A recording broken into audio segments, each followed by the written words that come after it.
Ya shalom Bapak Ibu Saudara sekalian dimanapun berada. Saya mengharapkan bahwa dalam keadaan baik-baik dan diberkati Tuhan. Sekalipun mungkin keadaan sulit, tetapi sukacita damai sejahtera itu bukan karena apa yang di luar kita, tetapi karena ada kasih Tuhan Yesus yang ada di dalam hidup kita. Ya puji Tuhan, saat ini kita akan belajar firman Tuhan. Mari kita akan membuka firman Tuhan di dalam kitab Roma pasal yang ke-15. Kitab Roma pasal 15. Kita akan membaca mulai dari ayat yang ke-25.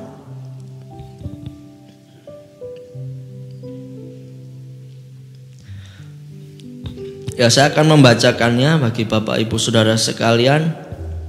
Roma pasal 15 ayat 25 sampai ayat yang ke-27 ya.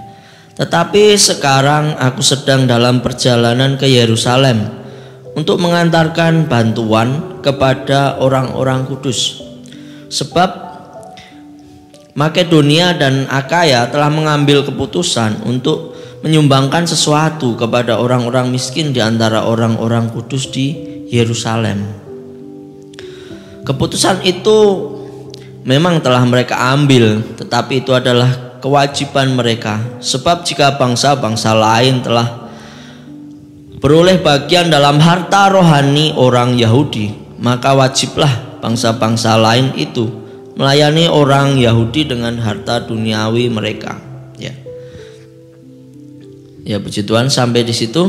Nah, jadi ini dalam satu cerita di mana Paulus sedang dalam masa-masa di mana Paulus ini inginnya menginjil ke seluruh tempat dia bisa datang, tetapi kadangkala keadaan yang tidak memungkinkan.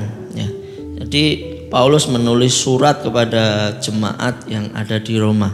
Kita tahu bahwa Paulus ini rasul yang dipercayakan Tuhan untuk melayani orang-orang yang dalam konteks ini adalah orang-orang non-Yahudi.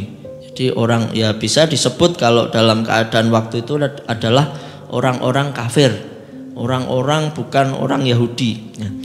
Paulus melayani di banyak tempat, nah, tetapi rasul-rasul lain banyak yang melayani jemaat yang ada di Yerusalem. Ya.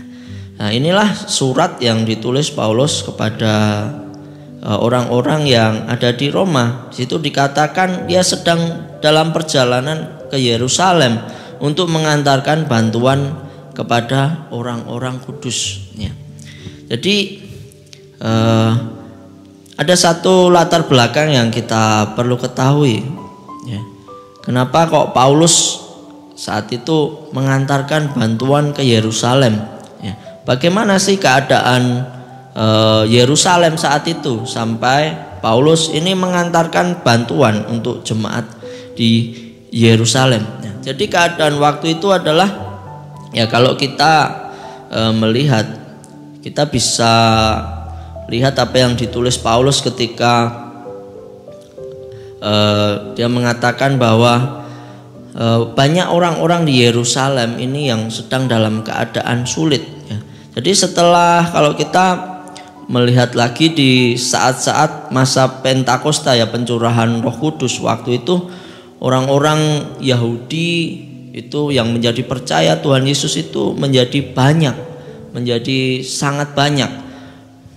Lalu juga ada orang-orang yang di luar Yahudi yang mereka datang ke Yehuda.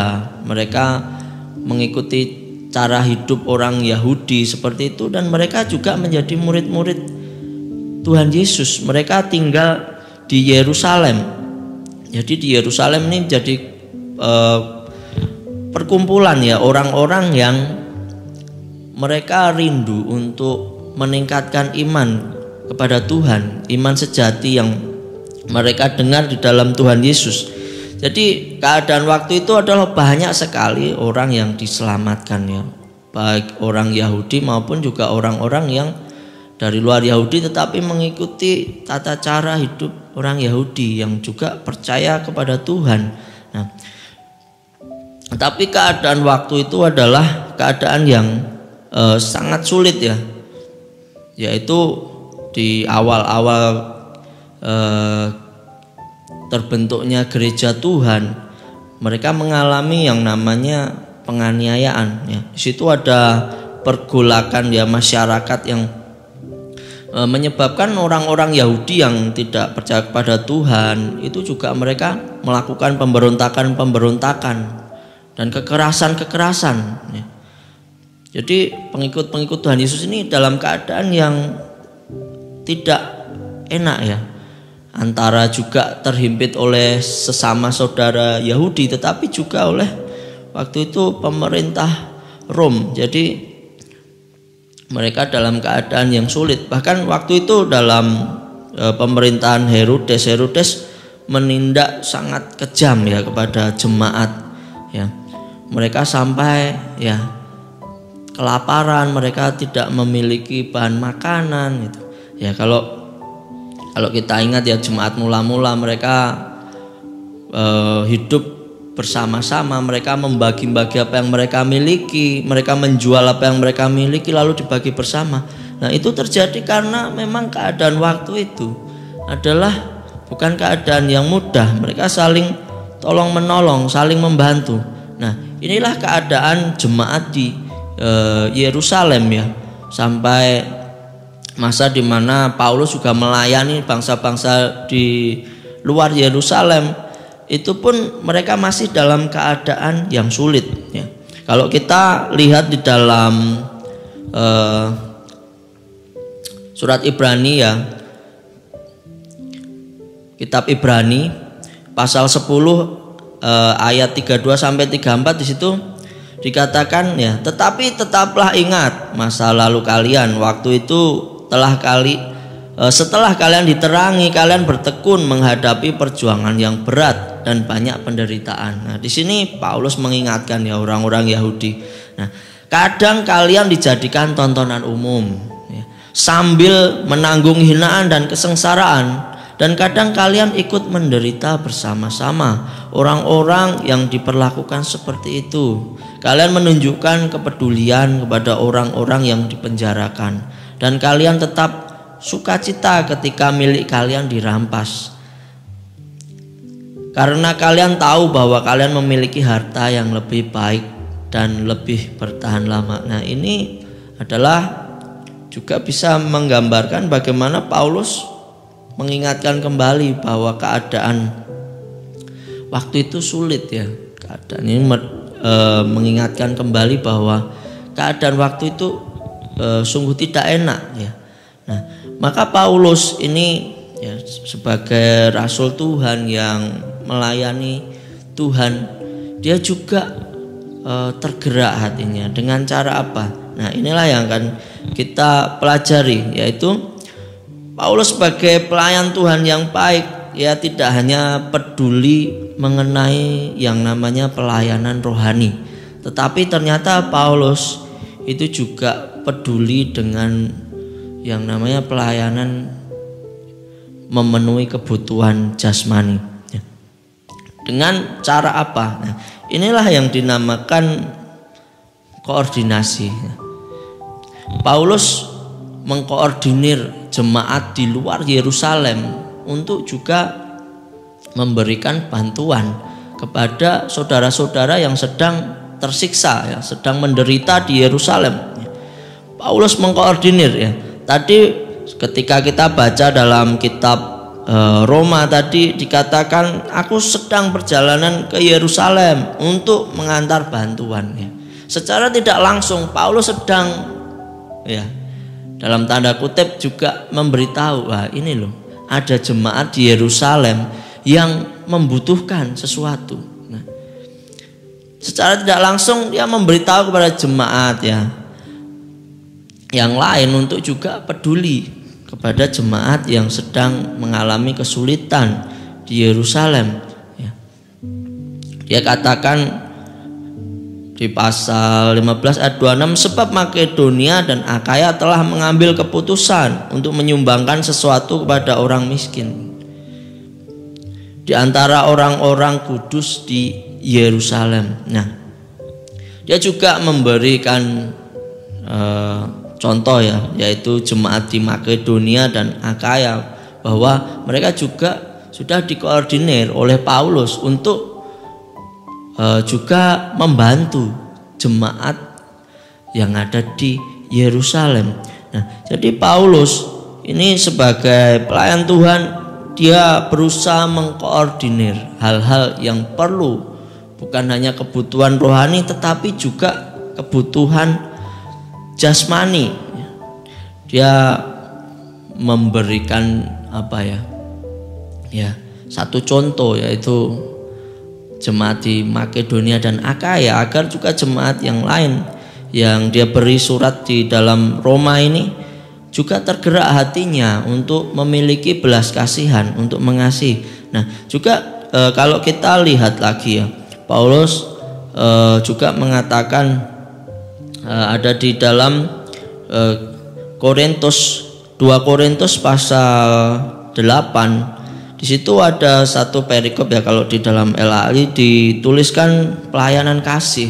Nah, saya akan membacakan bagi Bapak Ibu Saudara sekalian apa yang dikatakan di situ, yaitu yang pertama, saudara-saudara, kami hendak memberitahukan kepada kamu tentang kasih karunia yang dianugerahkan kepada jemaat-jemaat di Makedonia. Jadi Paulus ini menceritakan jemaat Makedonia seperti apa, yaitu penuh anugerah. Nah, selagi dicobai dengan berat dalam berbagai penderitaan, sukacita mereka meluap. Dan meskipun mereka sangat miskin, namun mereka kaya dalam kemurahan. Nah, jadi Paulus ini juga ketika menuliskan surat kepada orang-orang Korintus, dia juga menceritakan bagaimana keadaan jemaat yang ada di Makedonia. Mereka juga bukan dalam keadaan yang kaya, mereka juga bukan dalam kelimpahan, tetapi mereka kaya di dalam kemurahan. Nah, kalau kita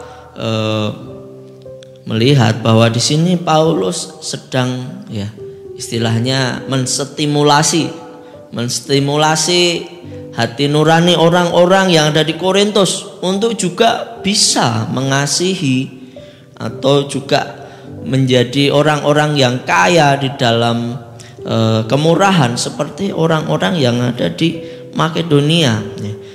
Lalu ayat 3, aku bersaksi bahwa mereka telah memberikan menurut kemampuan mereka, bahkan melampaui kemampuan mereka. Ya, ini sesuatu yang luar biasa ya. Jadi Paulus ini mau mengatakan bahwa di Makedonia itu orang-orang itu bukan orang kaya, tetapi mereka mau memberi.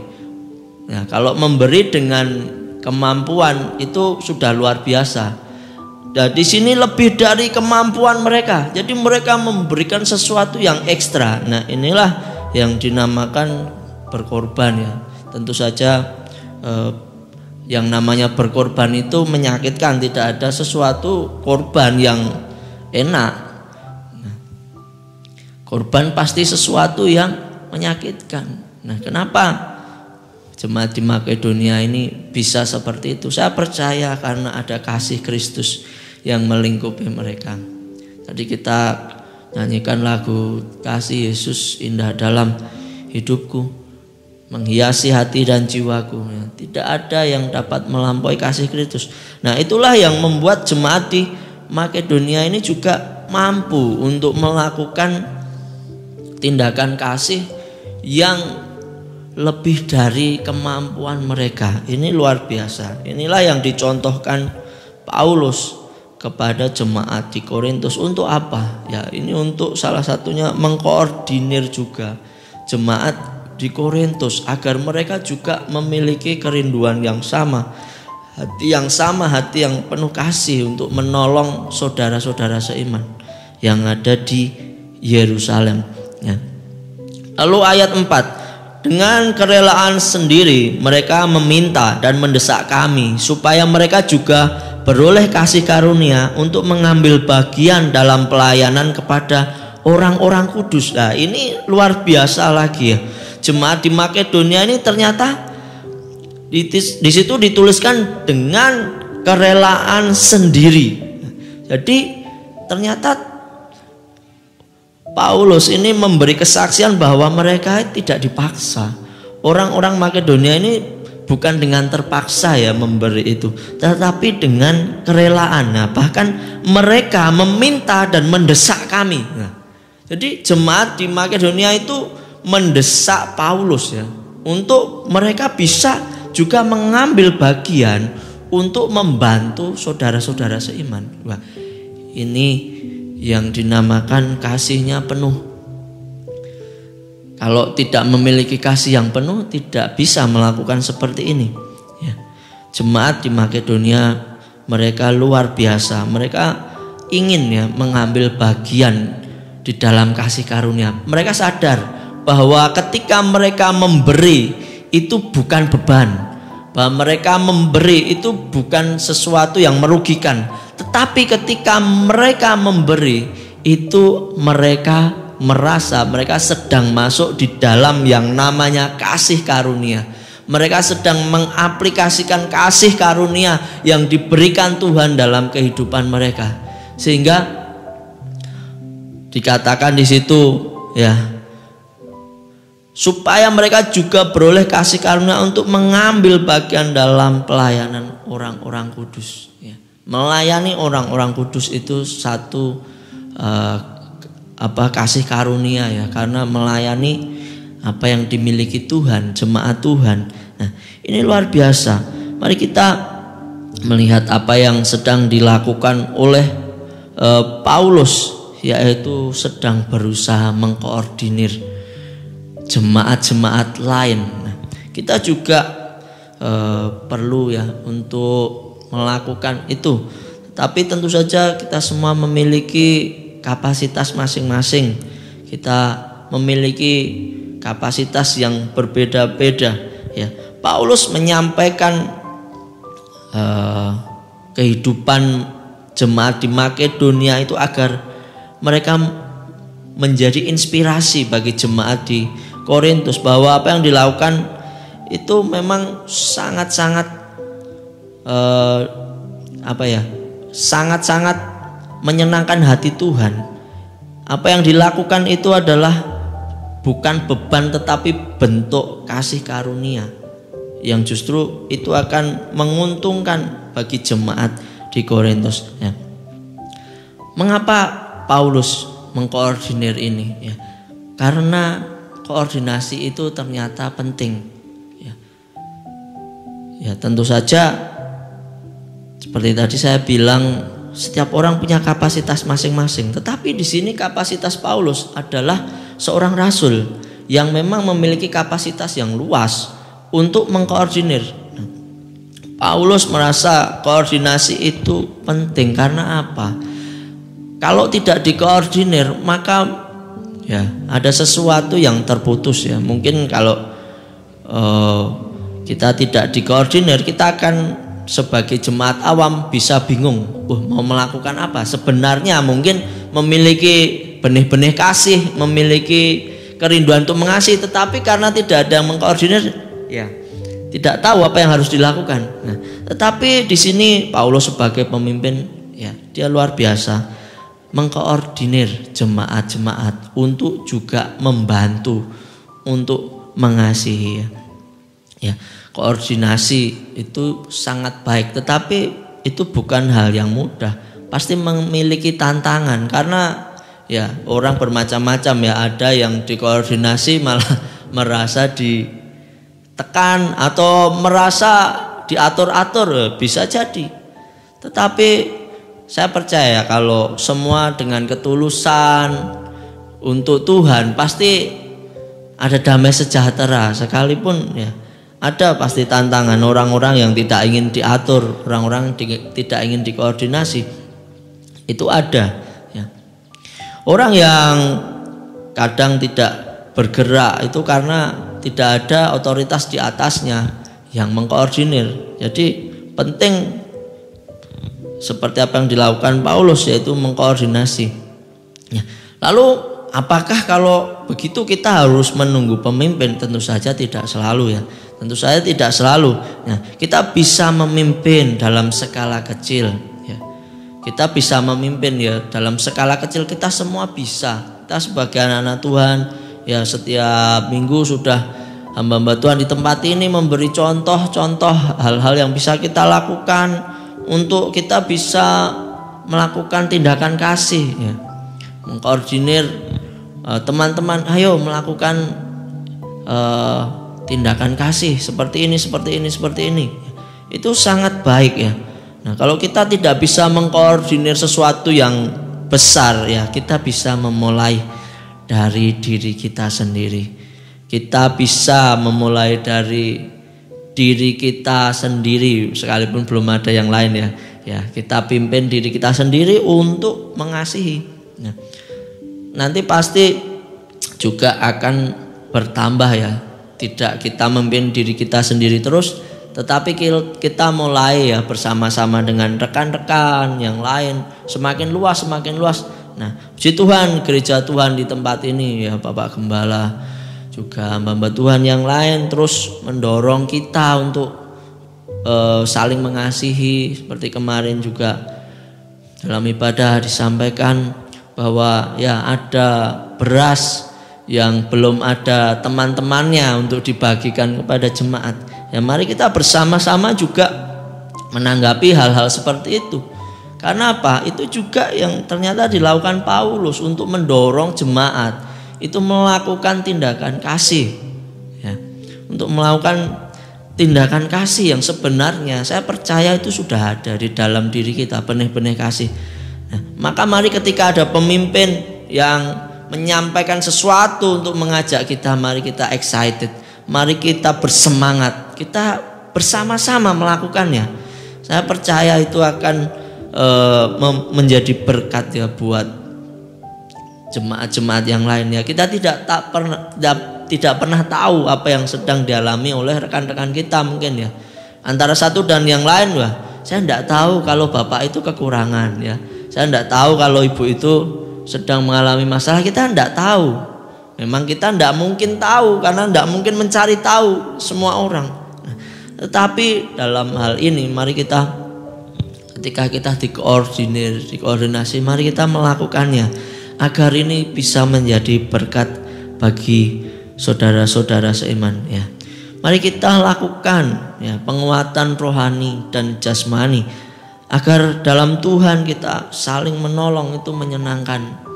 Ketika kita saling menolong, saya percaya ada kesatuan di situ, ada koneksi kasih di situ, akan mendatangkan berkat Tuhan. Terutama juga ketika gereja kita ya, di antara jemaat saling mengasihi, saling membantu. Saya percaya ada kasih karunia Tuhan yang lebih besar. Kalau kita rindu ada semakin banyak jiwa diselamatkan di gereja kita ini, ada 3.000 jiwa diselamatkan bahkan seperti lautan manusia, saya percaya itu bisa terjadi. Nah, ketika kita saling satu, saling mengasihi, maka di situ ada berkat Tuhan yang mengalir. Tuhan sediakan ya, tuayan itu yang menyediakan Tuhan. Maka mari kita dengan cara apa kita menuai? Ya, salah satunya dengan kita melakukan kasih. Kita melakukan perbuatan kasih ya. Seperti jemaat di Makedonia yang dalam kekurangan mereka tetap mau memberi dengan penuh kerelaan. Bahkan mereka menganggap itu bukan sesuatu yang merugikan, tetapi mereka menganggap itu adalah kasih karunia yang besar ketika mereka bisa menolong orang lainnya. Maka mari kita belajar dari Paulus, belajar dari jemaat Makedonia. Seperti Paulus ya, mengkoordinir segala sesuatu yang bisa menolong orang lain, membantu orang lain. Nah, kalau belum bisa dengan skala yang besar, mari kita mulai dengan skala kecil. Skala kecil belum bisa, mulai dengan diri kita sendiri. pasti nanti Tuhan akan membuat kita semakin berkembang. Tapi kita juga mari memiliki dengan semangat iman-iman yang juga dimiliki oleh jemaat Makedonia, yaitu mereka mengasihi orang lain dengan sungguh, dengan kerelaan, dengan tulus kepada jemaat yang lain yang membutuhkan. Ya, inilah firman Tuhan yang bisa kita pelajari hari ini, agar firman ini mengingatkan kita kembali, menggugah kita kembali bahwa kita anak-anak Tuhan adalah orang yang sudah dipenuhi dengan kasih karunia Tuhan.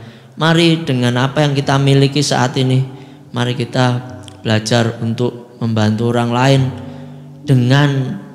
bukan dengan dihitung dengan nominal, tetapi dengan hati yang penuh ketulusan, dengan hati yang penuh kasih, dengan hati yang mengasihi Tuhan.